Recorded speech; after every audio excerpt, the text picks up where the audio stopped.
Yay. The man. The myth. The legend. Regarded as the best Valorant player of 2022 with remarkable performances like these. The timing. But there it is, that's what you needed. He plays ahead of the timing. He has to be the protagonist in this story. Zanuck reloading! What? Zanuck completely unaware. And yay, this is 3 for the ace if he gets the timing right. He knows it, he reads it like at these moments. Just one more and it looks so... Awesome. As I say that, what is this? What is this from Ye? Absolutely absurd stuff. Finds himself again playing in Tier 1 Valorant. But it didn't go well. Similar to the performance of DSG in 2023, Ye's new team, Bleed Esports, was eliminated from the APAC 2024 kickoff tournament in winless fashion. Today we're going to be looking at why Ye was eliminated and why it's not entirely his fault. We'll also be taking a look at the team that delivered Ye this loss and why they have the opportunity to take APAC by storm. That team is T1. The game starts out in a 1-0-4 setup with T1 looking to play for A lobby control. Both teams exchange utility with Excurate on the chamber, placing his TP in A lobby to swing and take an aggressive fight in A main. Unlike Bleed's composition that is running a single controller Omen, double initiators with a Breach in Sky, and a Killjoy in the Sentinel role, running a chamber gives T1 the ability to take duels unexpectedly and that no other agent can take. You may be asking yourself, why is it that the best chamber in the world is playing Sky and not just copying T1's comp and playing a chamber? Beats me. Not only are Bleed not using chamber on Ye, but they are also not running a Viper on Lotus. With an 88% pick rate in Champions 2023, you just decide not to play her? Bleed is trolling. But with that said, getting back to the round. After the initial fight for A lobby, T1 regroup and pressure B and C, drawing utility out from Bleed. Match for T1, so some different looks from both sides. Flash out to try to catch somebody pushing forward here. After wasting Bleed's utility, they regroup and contact up a site. T1 can safely do this with no risk because Bleed, without a Viper, lack the wall to place in A lobby, denying both the orb and or push from the attackers. Securing A site with ease, T1 plant the spike and demonstrate the power of Viper, utilizing the wall, orb, and molly to stall Bleed during their retake. So they start their rotations over towards the A site. But she's still got a little bit of extra utility in the back pocket here. Not quite caught as he was sliding down Darren, able to find that kill, and White not going to be deep enough to actually catch him. So now it's just going to be chilling out at drop. Well, there goes all that util. Corner peeking, not wide enough to spot Carpe here. Now joined by Crazy Guy, who's going to take the first fight. The first bullet to the face. Taken down, Paranoia now crashing across, managing to get that blind out on the 2 as Saya player plays up into the poison orb, and Carpe is just going absolutely crazy! The man comes up with a 4K. It's too much for Bleed to handle, and T1 secure the pistol round off the back of Carpe's pistol 4K. The times we've seen him with a Guardian or a Sheriff, in this case a Ghost, and he's just popping people. Moving on to round 3, T1 are on a bonus round from winning the pistol. Except for one thing. Excurate forces an operator round 3 and buys down to 250 credits.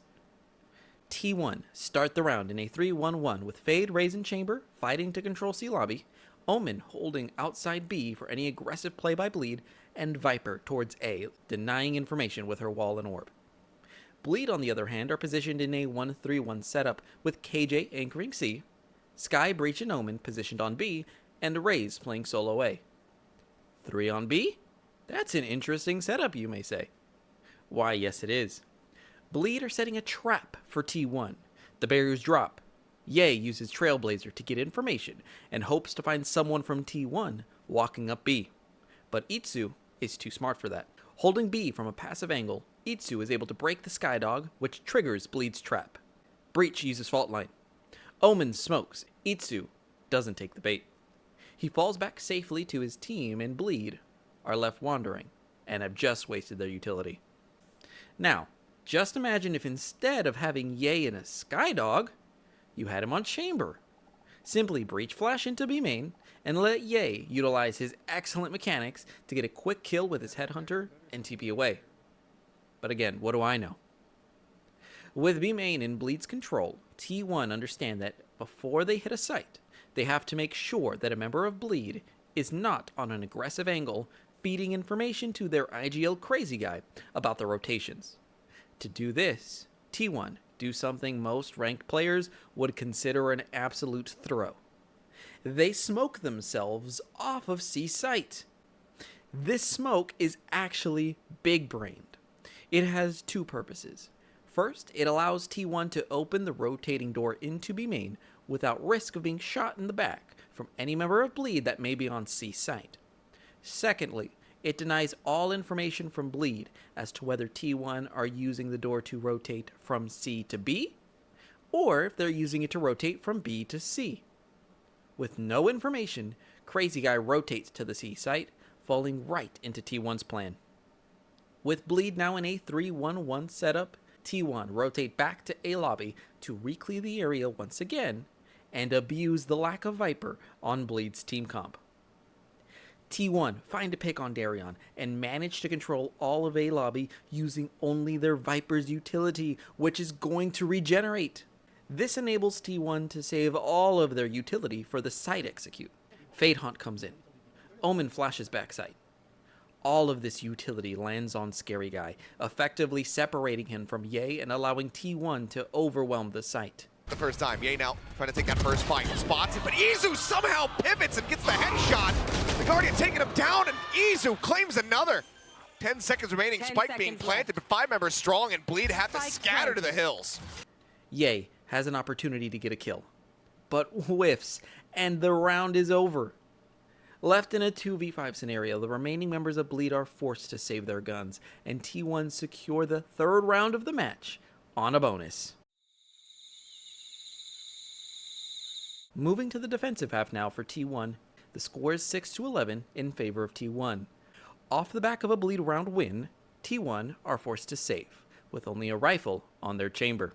The round begins, and T1 are in a 1-2-2 setup, with Omen on C, Fade and Viper on B, and Chamber and Raze looking to take a duel in A lobby. Bleed, on the other hand, are on the attack side now, and are positioned in a 5-0-0 setup, looking to end the round quickly with a fast C execute. Both teams exchange Omen one-ways, but Bleed with a breach stun are able to make their way past and to the entrance of C site. The execute begins. Scary Omen blinds. Breach uses both flashes, one for back sight, the other for water, and aftershocks the close boxes on site. Everything's looking fantastic so far, except for one thing. Scary throws a smoke on site that helps T1. Rossi on the Viper is able to play inside Scary's smoke with a stinger and use the smoke to stay up close and personal with Bleed. A little bit longer or not, just really good crossfire setup by Bleed on the south end of the site. And Carpe kind of overstepped his bounds. Yeah, he got one. Oh, they remember. Yeah. They remember. Getting the read on this one now. The jump forward, but actually covering fire there from Rossi. Coming up with the kill. Darren's going to be taken down now. Easy with the Sheriff. Picks up Scary. Lockdown still committed into this one. It goes on the back of these kills. Bleed, panicking off of this failed execute, try to save the round with a rotation to B site, but are greeted with even more of T1's Viper utility. With a plethora of utility remaining, since T1 again only have to use a Viper Orb and a single Molly to stop Bleed's C-side execute, T1 are able to take back the site and take down Bleed on a thrifty round. Lockdown now going to expire. Rossi taken out. Crazy Guy able to find the one kill. Trying to go for the stun. Side player, however, pushes forward, managing to find one, but Egoist quickly trades it back. But now they're at that man disadvantage, as it's just Egoist and he cannot get it done. Izu with the 3K. T1. Yeah, I need to see this again here. They commit the lockdown. They're just expecting the play and the TP right back up. Yeah, just moving ahead of that smoke, just getting ready for the push out because he knows, okay, they're going to push in. They know that they have. Oh yeah, and where was Ye during the execute? In a Trailblazer again. Now we're on round 19. The score is 6-12. T1 on match point. T1 are in a 2-2-1 setup with Viper and Omen on C, Fade and Raze on B, and Chamber solo A. On the other side of the map, Bleed are in a 1-4-0, with Breach positioned outside C, while the other 4 players are ready to push B main. The round begins, and Rossi immediately uses Viper's Pit in the entrance to C site, effectively turning the map from 3 sites to 2. Luckily for Bleed though, their sights are set on B. Crazy Guy stuns B main. Immediately, Ye flashes behind it. T1 respond with a seasoned Prowler from Carpe to stall Bleed's push. Match point. Pit invested over at C. But in the chaos of this utility, Saya player takes down Ye, but it's immediately traded back by Egoist. Wait, why is Ye taking the first fight on Sky? Good question again. Looking to find momentum, Darion pops his Raze ult. Rosas! He accidentally pokes his shoulder through T1's Viper wall and gets immediately spammed. My gosh, this couldn't have gone any worse. But wait, it's a 3v3? How did T1 lose a second player? Well, in the commotion caused by the action in B main, Itsu, positioned on C, sprints to the switch to attempt and support his team, but is caught by Bleed's lurking Breach. With trades going back and forth between both teams, Bleed slow the tempo, and in a desperate attempt to gain information, commit an Omen ult onto A site. Seeing no one, Scary, screaming, "Come A! A's free! No one's here!" When in reality, Scary is sending his teammates to their grave. Or he wants to try to intercept. Jiggle Peak spotting nothing. The gun barrel, no, doesn't matter. Manages to get Crazy Guy instead. Egoist trading it back, keeping it in a 2v2. Good for one, but immediately traded. It's a perfectly placed fault line by Scary Guy that keeps Bleed in the round and prevents Carpe from getting Excurate's trade. Now in a 2v2 situation, it's here that we see T1's strategy shine and Bleed make a fatal mistake. But to understand this mistake, we first have to examine statistics from Champions 2023. This chart shows a team's probability to lose a round based on which agent was first blooded. You'll notice here that the top 4 agent deaths that led to round losses are all initiators. This is because initiators regenerate their abilities as the round progresses. When rounds get messy, and mid-rounding is the only way to win, the more utility you have, the better. With this in mind, let's take a look again at how Bleed choose to swing. Playing it back, you can see Breach needlessly backpedals and exposes to multiple angles, with utility still in his hands. If this had gone differently, and instead, Killjoy take first contact, and Breach trades the kill, they may have had another Breach stun to use in the post-plant scenario. But instead, it's T1 that have their initiator alive, and that is going to make all the difference. With another Haunt to use and a Prowler in the retake, T1 are able to confidently approach the site and use their utility to pressure out Bleed, secure the round, and take down Bleed in a 2-0 fashion. Both there, one snake bite for Rossi. Not really in a position to try to utilize that against Scary, however, but he just pushes up, managing to find one. Now Scary TPing up here towards rope. They're holding fort though, just sticking to it, covering fire, coming down the double swing, and that's gonna do it! In conclusion, T1, they're looking great so far, but Bleed, not so much. Their season is over until mid-April, so I suggest they hit the drawing board and maybe don't have Ye on Sky.